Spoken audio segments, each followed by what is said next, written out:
ধলাই জেলার পালংঘাট মণ্ডলে আসন্ন বিধানসভা নির্বাচনের প্রাক্কালে বিজেপি দিনভর নিবিড় বুথভিত্তিক প্রচার চালিয়ে সংগঠনকে শক্তিশালী করেছে। ২৯টি বুথে গঙ্গানগর, কৃষ্ণপুর, মোহামখাল, রামমানিকপুর ও মনিরখাল গ্রাম পঞ্চায়েতে জনসভা ও কর্মী বৈঠক অনুষ্ঠিত হয়েছে।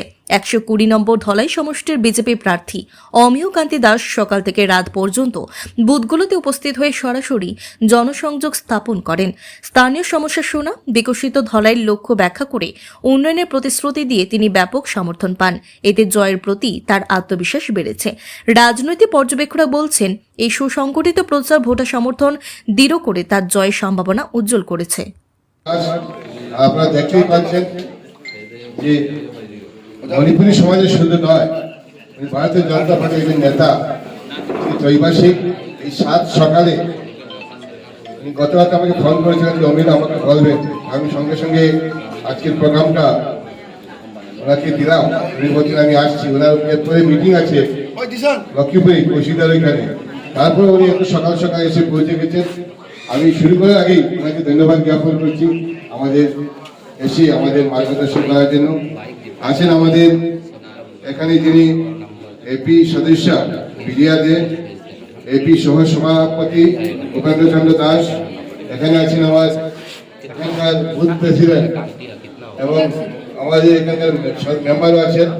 আর যার বাড়িতে বসে আছি উনি আমাদের বুথ সভাপতি চুনিলাল সিং।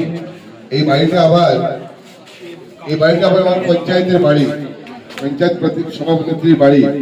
তো আমি সবাইকে আমার তৈবতা বলেছেন, এর আগে কৃষ্ণ বলেছে, অনেকেই বলেছেন, আপনারা শুনেছেন। আমি শুধু বক্তব্য উপস্থাপন করতে আসিনি, আমি এসেছি আপনাদের পাশের বাড়ির গ্রামের ছেলে। আমি এসেছি আপনাদের কাছ থেকে আশীর্বাদ নিতে।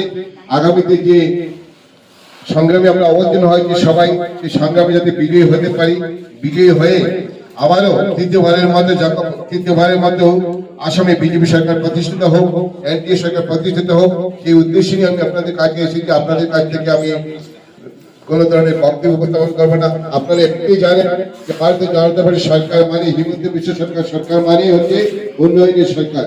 আর হিমন্ত বিশ্ব শর্মা হচ্ছেন একজন ম্যান অফ কমিটমেন্ট।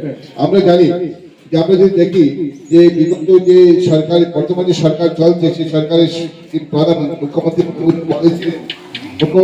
বলেছিলেন যে ১ লক্ষ চাকরি দেবেন বলেছিলেন, কিন্তু সেখানে ১ লক্ষ অতিক্রম করে ১,৬৫,০০০ চাকরি দেওয়া হয়েছে। আগে কি হতো, আগে কংগ্রেস আমলে কি হতো, কংগ্রেস আমলে হতো যে যার কাছে টাকা আছে সে চাকরি পেত। আর বর্তমানে কি আছে, বর্তমানে আছে যে মেরিট যাদের আছে তারাই চাকরি পাচ্ছে। যারা পড়াশোনা করেছে, পড়াশোনা করে সমস্যায় চলছে, নিজেরা খুব পরিশ্রম করছে, আগামী এই চাকরির জন্য প্রশিক্ষণ যে তাদের হয়েছে। আগামীতে বলেছিল উনি, আগামীতে সরকার হবে সে সময় ১ লক্ষ বলে ১,৬৫,০০০ দিয়েছেন, একটা কম দেয়নি, ৬৫,০০০ বেশি দিয়েছে। আর আগামীতে বলতেন 2 লক্ষ দেবেন। আমার মনে হয় 2 লক্ষ হলে 3 লক্ষ পর্যন্ত পৌঁছে যেতে পারে। সেই 2 লক্ষ যে চাকরি হবে, সেই চাকরির মধ্যে আমাদের এলাকার ছেলেমেয়েরা চাকরি পাচ্ছে।